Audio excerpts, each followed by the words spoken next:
everybody. Welcome to the Recording 22nd has started. episode, okay, of Sunday Brunch. Now, I got my girl Sue Wicks here with me.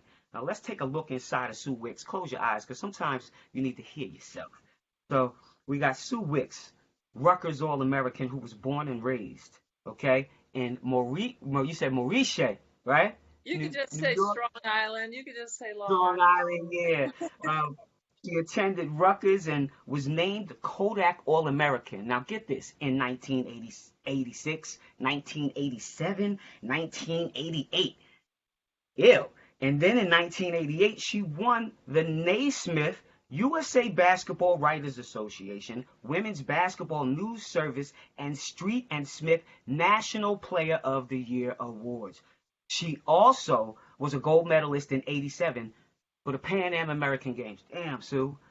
Following her college career, she played professionally in Italy, Japan, Spain, and Israel. You can correct me later if I'm wrong. Before the WNBA was founded, in 1997, she was signed to the inaugural WNBA season by the New York Liberty. The Liberty played at the WNBA Championships games against the Houston Comets. You guys all know about those famous games, okay, and the famous shots and the famous people.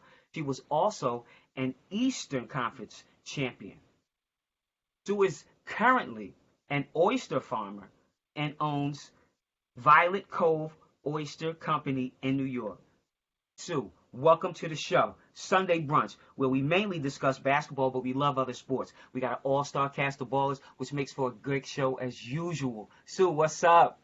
Hey, goody. First of all, let me just say I feel so happy sitting here with you. I mean, I'm just blessed. And, we do go way back. I mean, even parts of us that before we even met each other, knew each other. Yes. I knew of you. I remember, we go right through a big thread of women's basketball history. So when I was a freshman at Rutgers, 18 years old, mad as heck that we didn't make that limited field of teams going into the NCAA tournament. I'm sitting there watching this relatively new television station called ESPN, and they are going to play some women's basketball games. So like I'm saying, just setting that, I'm already like, how come I'm not in the tournament? What's going on here? And there's New Jersey Girl coming on for OGU on television. So it's huge. I'm watching women's basketball, and there you are as a freshman doing work. And I have to tell you, you want to talk about motivating someone's summer workouts, watching play in that championship game, doing work against Georgia, winning that game. I mean, it's like, when you see someone and you can touch them, feel connected to them, I'm like, I should be out there, and it's an audacious statement, right? For a young person to say, I should be up there with the best. But I felt like, there you are. And then you look in the mirror and like, Sue, why aren't you there? So, just wanted to work after my freshman year seeing you. So that was little baby Goody out there just killing them on the boards like you did your whole career. Like, it's like, you think you're rebounding hard. And after I watched you, I was like, I got to hit those boards. I got to get on those old boards. So it was just, that was for me, it was like an explosion in my imagination of possibility to see it, because I'd never seen, I never seen players. So that was a great moment for me, watching my New Jersey girl out there win her national championship as a freshman. That's what's up. I appreciate it. Thank you for turning it back on me. That gave me chills and, Well, it's both of us. It's both. I think it's back and forth. It's never just one player. It's never just me. It's always, I always trying to latch on to Spoon's accomplishments. Yes. Yes, right. Trying to get in there on Rebecca's stuff and Becky Hammond's, Crystal Robinson. So we're all connected. Yeah, absolutely. And just going to, Kim is so instrumental in making sure that I have my tickets, and we sit down courtside and watch the game, and go in the back and mingle with some people, running into Adam Silver. He's always over there because he's in New York, and so just a lot. We can sit here and just talk about the things that we've done recently, But, once again, I'm great. I'm so glad to have you on the show. Once again, for all of the people that just chimed in, stay tuned. We'll be right back. Hi, my name is Adrian Goodson, former WNBA player, and Anchor is everything you need to make a podcast in one place. Also, they distribute your podcast so it can be heard on Spotify, Apple Podcasts, and many more. And it's free. So come join me on Sunday Brunch, a WNBA state of mind.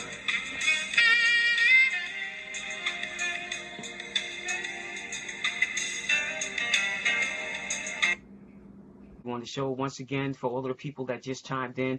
Sunday Brunch 22nd edition. I'm sitting here with superstar Hall of Famer, Sue Wicks. And I tell you, Sue, when you talk about history, okay, we were connected together before we were connected. Yeah. I'm getting coached by Marianne Stanley. You're getting coached by Teresa Grants, and their connection. So Yes. you're under that Kathy Rush umbrella. So if people want to understand why we go hard, they need to go and get the movie. I can't remember the name of the movie. It's kicking my, what is it? Mighty something, Mighty Yeah, Ducks, Mighty something like Max. that. Mighty Max. Mighty Mighty Max. Go Max. get that Yeah. movie. You'll understand me and Sue. I couldn't understand why Marianne was making us practice at midnight with no basketballs. Then I watched that movie and saw how she made them do defense through a tunnel. That was in the ground, those little tunnel you can crawl through, how the animals kind of pass through them. So I'm like, oh my God, this is crazy. So then I understood where that mentality comes to make us better use your imagination because we had not one basketball. So, I don't want to take up all of the time with that. Give us a Just one thing glimpse. with that, because we do come from, an origin of women's basketball, and both of our coaches were two of the very first modern basketball players who Yeah. changed the played differently. Coach Stanley was a baller.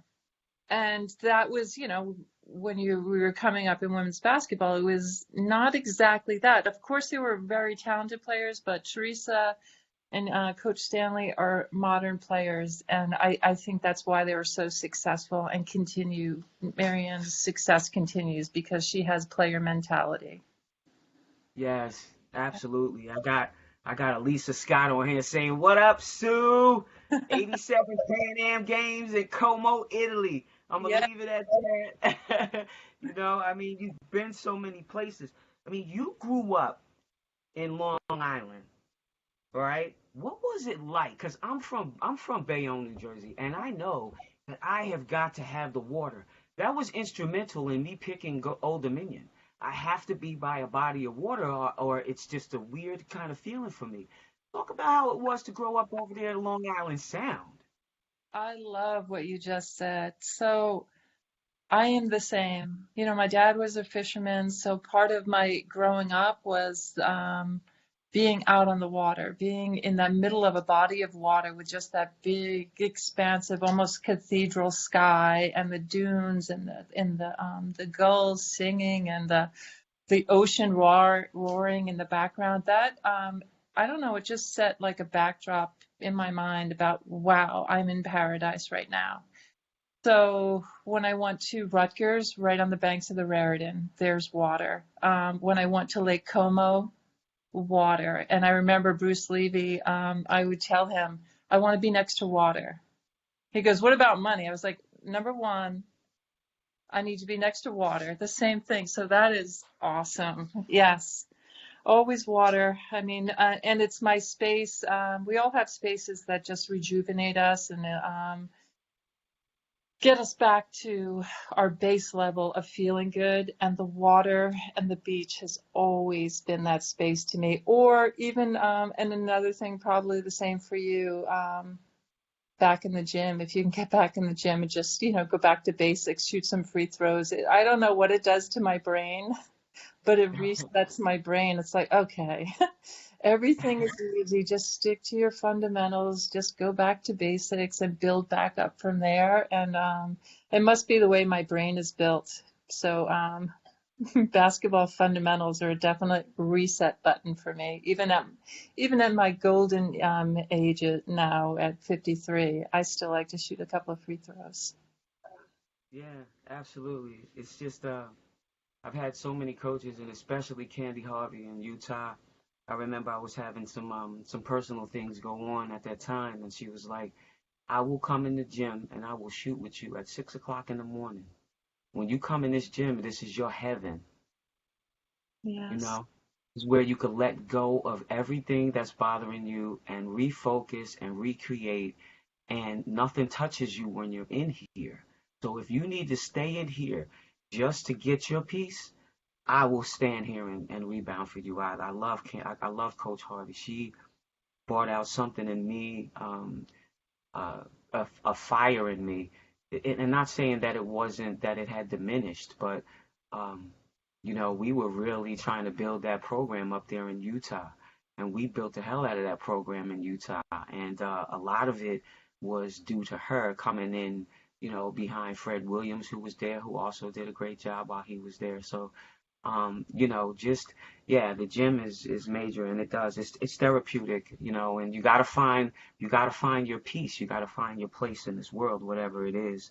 So I getting on love, to it, there's so much wisdom in there, Goody. I mean, and an element of a great coach is giving them that space, and you say passion and building something, and it conjures an image of a fire, and a person that passion, and to yeah, let that fire grow inside of your players, to give them that space that not every coach is in control of, but to trust that and to let your players become fully, I don't know, themselves, to become themselves, if that makes sense, to allow that instead of trying to push and fit someone into their preconceived idea of the perfect player. No, let me get my best Goody on the floor. Let me get my best whoever on the floor.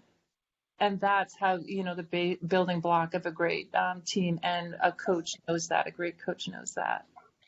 yeah, absolutely. She used to give us all literature, give us books, just on, how to, just on positive thinking, and, just she was just fantastic in that. And I love coaches like that.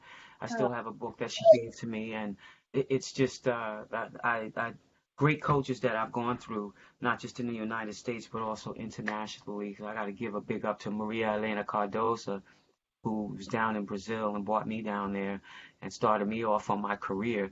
And I thank Coach Stanley for that. I was in Brazil, and I lived and played and learned how to speak Portuguese, and I played there for 7 years on and off. And eu falo português muito bem. And so, Nice. so I know you know how to speak Italian. All of y'all were over there. You played USA basketball. Who was your coach at that time? And what medals did you get? Don't let me have a senior moment. I played for, oh my gosh, Goody, you really got me off guard now. I played for the Hall of Famer Texas coach. Everyone, Jude, what was her name? Jody? yeah, Jody. Jody Conrad. Thank you. Oh my Okay. gosh, what a senior Right. moment I just had. Listen, So that was a it's all fantastic, good. and Lynn Dunn was the assistant. So, Yes. and that was so fantastic. You know what it's like, and that's for you, for me, for any player.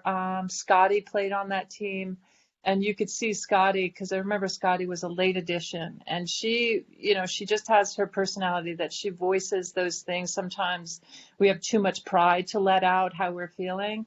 But she was like, "Oh, I'm here with the big dogs. I'm here with the best players in the world. I can't believe I'm here, and I get to do the thing that I'm trying to be the best at and that I love." So that moment, um, it was just even the practices, every day in practice to be with the best in the world.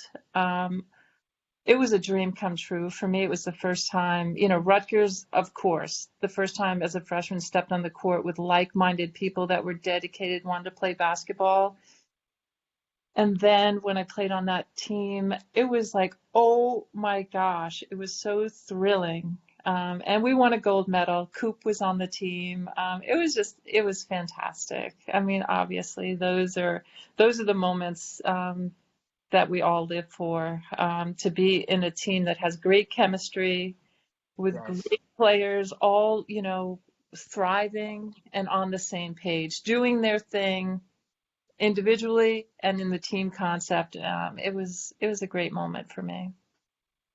Absolutely, I could tell. I could tell your cheekbones raising up. You got all red and everything. I tell you, we start reminiscing about things that we've passed through. Yeah. But the biggest thing, that I took from this, and this is a life lesson, make sure you connect yourself with like-minded people, and no matter what it is that you do in life, and and when you have that like-mindedness, you talk about those teams that won championships, that was because of that like-mindedness, and not that the teams that lost didn't have the like-mindedness. Maybe the other team just had one more person or one more ingredient better than the next person. I mean, you guys, you and Houston were the reason why the WNBA became what it was. And I'm not even going to front on that. I'll say that all day because you guys were constantly in the championship. You guys were constantly out there. You guys, your faces drove the WNBA for a while. You know what I'm saying? So and it got that attention. It got people saying, "Hey, what's going on with this WNBA?" New York was rocking, and when it first started, and I like it for it to be that way for it to get back to that. New York was rocking. Yeah. DC was rocking. Oh my gosh, yes. Wow. Seattle rocking as usual, and it's still rocking. Yeah. Portland now defunct, rocking. Utah, I was so upset when we left.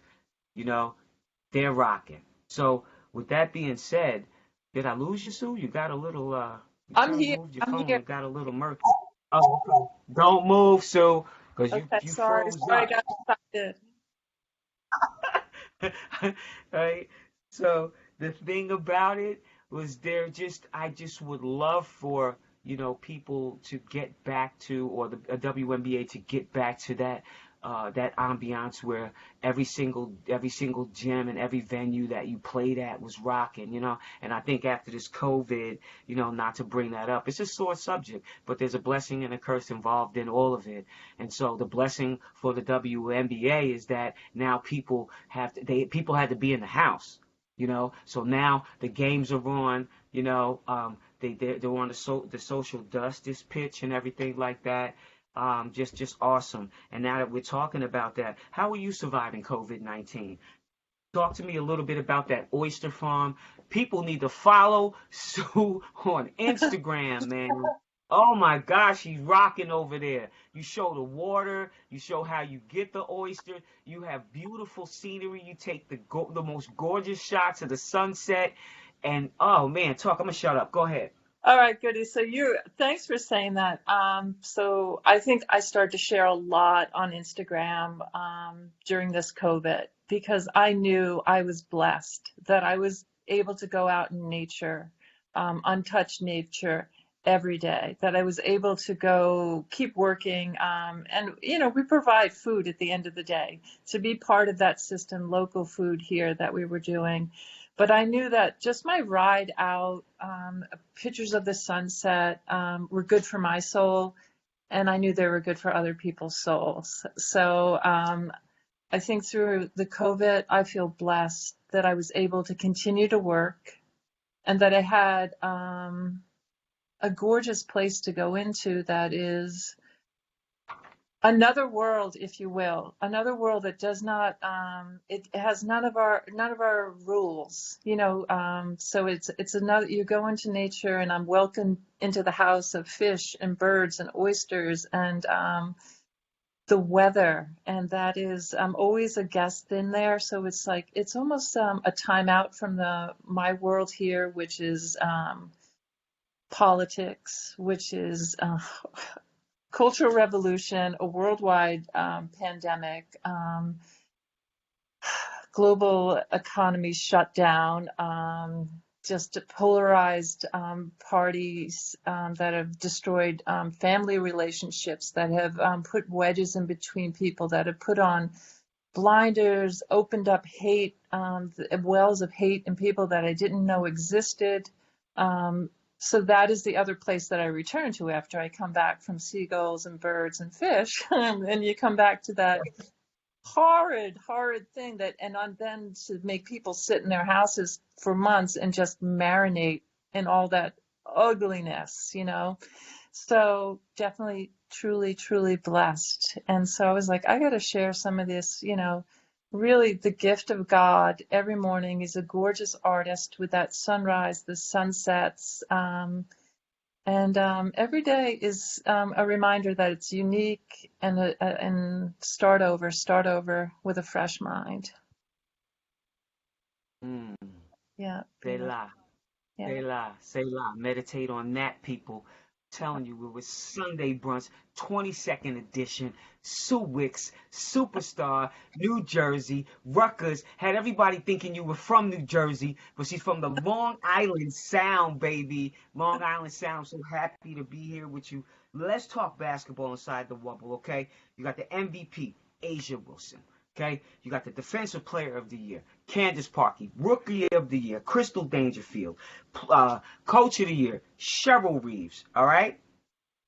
Right now, the Aces are going head to head with Seattle for the chip. Give us your take on the Wubble, the social injustice, the players, coaches. Who do you think wins it all? Oh, wow. So Loaded, loaded. I'm going to go. So they're in the wobble.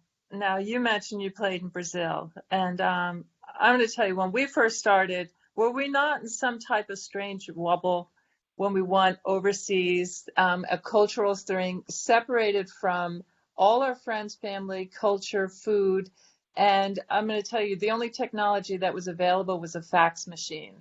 So there was no Facebook Live, there was no Instagram, there was no, hey, let's Zoom.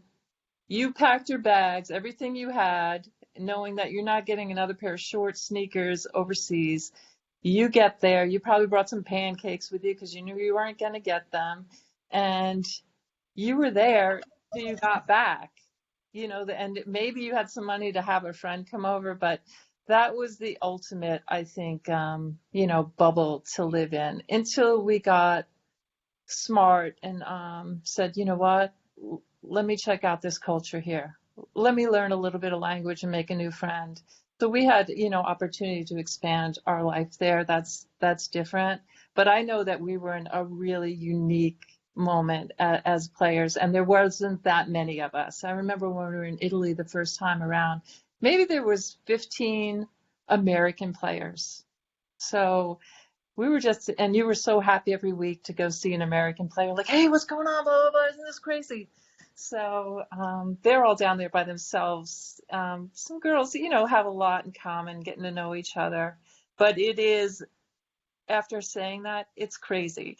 The idea of it is still crazy. But it makes for some good basketball. I have to tell you, watching the game, the first game of the finals, that is some fantastic basketball, and we've grown up with basketball, this and moved through basketball. When I think about my Liberty teams, your Utah teams, those first heydays we were talking about, the WNBA, the girls now are much better. I mean, you have to just say there's no way I'm watching our MVP, Wilson, and it's like I couldn't contain her. Those post moves, the size, the strength, the power, forget about it. And one-on-one, I mean, she's pretty much unstoppable on that post there. So that I was like, okay, there's a nightmare for you. And we've had them. I mean, there's definitely been players over the years. Yeah, Yes, I could think of quite a few nightmares that was exactly. out there, killer fives and killer fours. Yes. Going back in the day, And we could, Natalie for one. I could, Yeah. I could, she reminds me of, maybe not as athletic, but can do damage like a Katrina McClain. Oh yeah. Yeah. Um, just to shoot people out there. And this is the reason why I have the show, because I want to bring it to the people and let them understand what the history of women's basketball is. We had a very fantastic roundtable. Shout out to my girl Penny Tola, Tara Lynn Towns, and Tamika Dixon. Love them much, Yes, man. yes, me too. During the season and stuff like that. And we'll get back to that. I'll tell you one thing, man. There's just so many beautiful relationships that I've developed that have come out of this, the whole thing, traveling the world. having teammates that I still am connected with in Brazil, that I talk to and we go back and forth. And the social media is such a powerful, powerful tool if you use it the right way. Now Being we can use it for good, like just like with anything, we could use it for good, we could use it for evil, but if you use it for the right things, it will keep you connected to your friends, it will keep you connected to your family, it will extend your boundaries, you can do business with it, and so there's just so much that's going on. Getting back to basketball, I tell you what, those kids, they definitely are. They're good, they're athletic, they have a lot more than we had at that time. But I could tell you, Sue, real talk, I'm just that way. If I could take it back, man, I'm in there.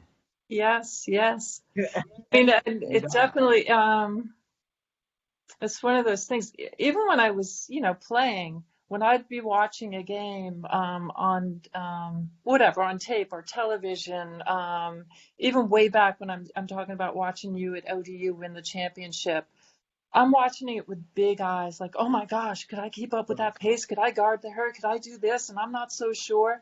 But once you get out there, and you want to get out there, you don't care if you fail or whatever. I got to get out there. I got to see if I can, because number one, it's not even, I just got to be out there. I got to be part of it. It's like a dance floor. You're like, and you hear your music, your song. I got to get out there. And even today at this age, I'm sure all players feel like this.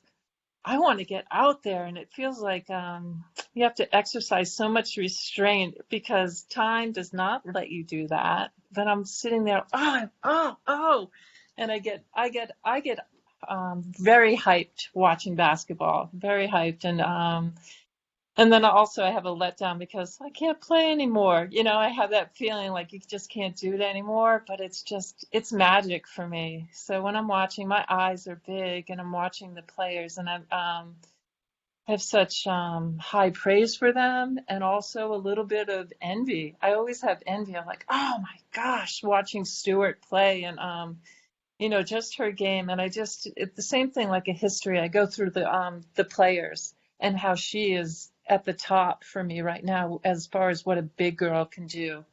And I'll go, I'll do Della Dawn and I'll do Jackson and I'll just go back through all the, and Lisa Leslie, Candace Parker, just going, and then all the way back to Cheryl. So you see the big player, that girl that can do that, and then she's taken it to a space where it's like, whoa. So, Yeah, yeah, and then you absolutely. compare them, and they all have hearts of lions. So you never, like they say, never underestimate a champion. So I'm saying the game has changed, but I would always say, the players we played with and before us, any of those champions from eras, I think would always make a space for themselves on the floor because that fire is real. Yeah, absolutely. You gotta, and there's quite a few players out there, including yourself, whose games are timeless. And so, when that's why when they do the comparison for MJ and LeBron, listen, if MJ got the opportunity to be out there, man, his game is timeless. We're not even talking about it. Kareem Abdul-Jabbar, his game is timeless. He gets out there, he does what he does. Bill Russell, his game is timeless. You put him out there, he does what he does. Wilt Chamberlain, Jerry Yeah. West, Larry Bird. I just keep connecting the dots. So it's so unfair when they compare people to each other because they can't come together and play. But I tell you, if I would be the first person in the gym if MJ could come back and go against LeBron. I don't care how 6'9" he is, 6'8" he is, okay? I'm gonna show you something. Michael's done it and he'll do it again. Dunk on top of your head. So bottom line is this, you got something to say when you said the heart of a champion, the heart of a lion. The heart of a lion is Yeah. is is is something that's major. And once again, you're here, 22nd edition, Sunday brunch. My girl, superstar, Hall of Famer, the Wicks.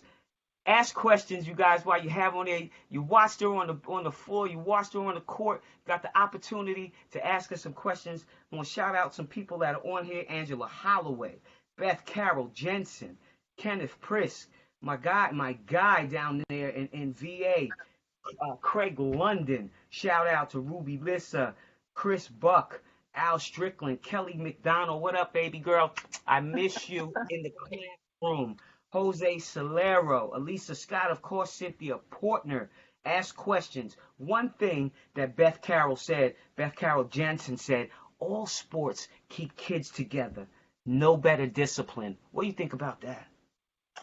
So I coach at my high school, and my niece plays for me. And just like you're saying, we have been taught by the best, and been taught some great lessons. And I'm listening to you talk, and I know you.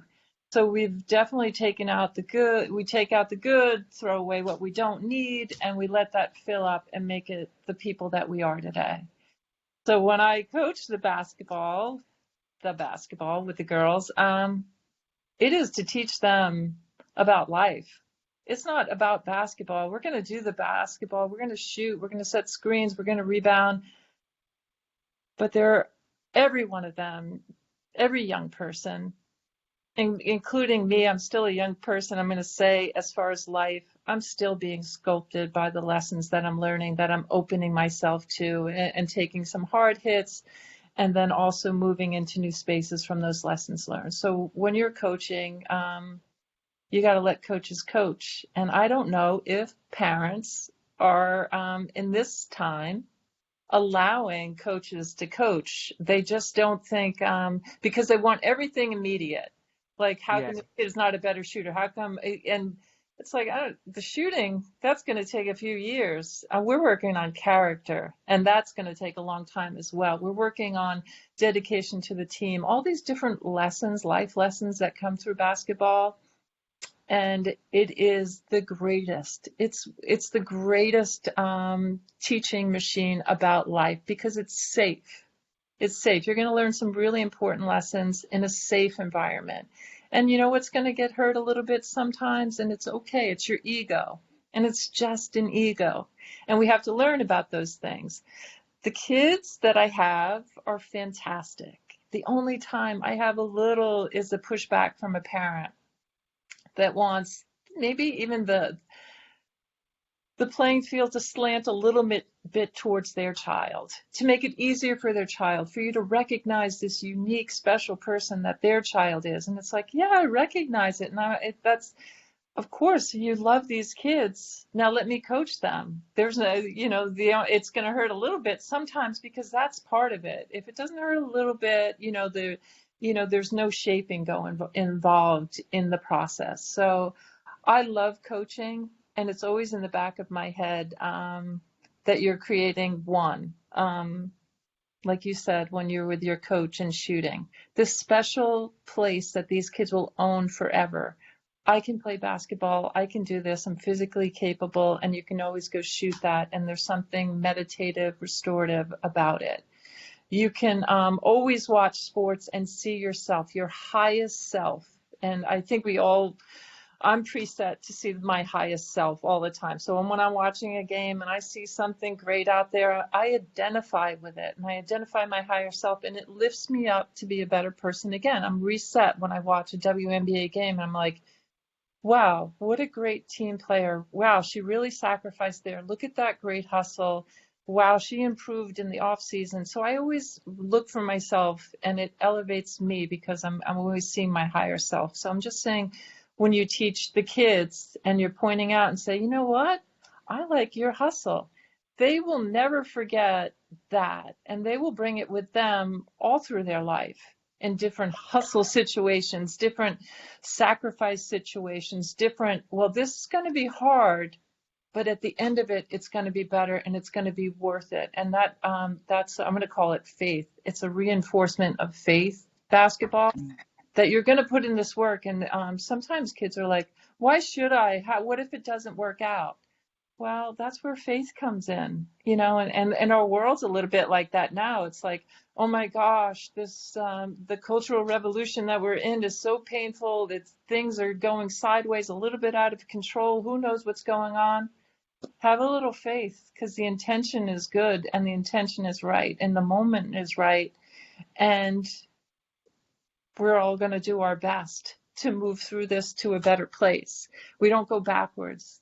The idea of looking backwards in anything is a big mistake. And you'll see it when you said earlier, you gravitate towards the good people that bring you to your higher place, right? And that higher place is never looking backwards. It's never saying, oh, we were better with the last coach. The last coach was so much better. Oh, if we could only do it this way again. No, we're getting better. We're evolving. We're moving to new spaces. And that template, that mindset, that brain function is a lesson from sports. And I don't know if I'm just so drunk on the ideals that we learned from sports, but sometimes when I see behavior from leadership, I'm like, that son of a gun never played sports in their life. They don't understand what it is to make sacrifice. They don't know what it is to be part of a team. They don't know what it is to care about air. You know what I'm saying? So I think, they always say, a little religion is good in your leaders, a strong faith in God. Yes, and also a little team sports is a good ingredient to be on your resume. You're absolutely right. I mean, that was wisdom right there. And I tell you what, we just, women's basketball players, I don't want to toot our horns, but I tell you what, boy, we are some of the most powerful, educated women, people, species on the planet who don't get enough credit and, need to be sought after for positions. I mean, who wouldn't want to have Sue Wicks in the office? That's my question. And so, how do people? I want you to answer that question, but I also want you to tell us how do people get in touch with you on social media? But say what you were going to say first. I was going to say, you mentioned Adam Silver. I mean, seeing the untapped potential in the WNBA players to say, you know what? I need them as executives in the NBA, in the WNBA, in the G League. I need this. Why would I not tap some of this potential? It's so obvious, but that's a stroke of genius. It really is. And to see the obvious and then to execute a plan on it. So I know that you were involved in that. And I know that you went back and got your master's and continue to improve and do new things and search out opportunities and expand opportunities. So that is one of the ingredients of women basketball players. And part of me is, again, the higher self and seeing the good part. I know that the women I know have been polished like gems. And part of it is not being recognized. Part of it is hardship. Part of it is that extreme moment of, why am I doing this? It's not for so much financial reward. And you go through this, it is difficult. It is more difficult. I mean, obviously, but I'm just saying to be a woman athlete, financially, there isn't a great reward there. And not only is it less recognition, it's actually a lot more opening yourself for more criticism. And that's one of those things you see on social media. Oh God. It's brutal to watch a comment section on women's sports. Or anything that I believe in. I read an article and I'm like, oh, that was fantastic. That moves me. And then I make that brutal, stupid mistake to look at the comments. And I don't know who hires these people to write them. But it's disgusting. But at the end of it, I mean, you get the product of the players that I know, that you know, that are just, I'm going to say even more evolved. They're just better humans for the struggles they've been through, the test, and then you see the strength of, I know who I am. I know what you're saying about me. But I know who I am. I know I'm not rewarded the way, and then you think that money is the end all of how I am valued. You have it wrong, or fame is the end all. It's not. It's, contained in this package that you are, a Kim Hampton is, that a Spoon is, that a Tina, you just see a Lisa Leslie just, and from the beauty of it is seeing, like, for me, a Lisa Leslie from day one into where she is now. I'm like, oh my goodness, the polishing and the education and where she arrives at as a woman. It's just fantastic to watch that process. Yeah, it really is. It really is. It's like we're all watching each other grow up. We're all helping each other evolve into these great women, and I appreciate you being on the show because you're helping me go higher. It just is, and my purpose and what it is that I'm trying to do. And you're listening to Sunday Brunch with Superstar Sue Wicks, Hall of Famer. Got my girl on the show.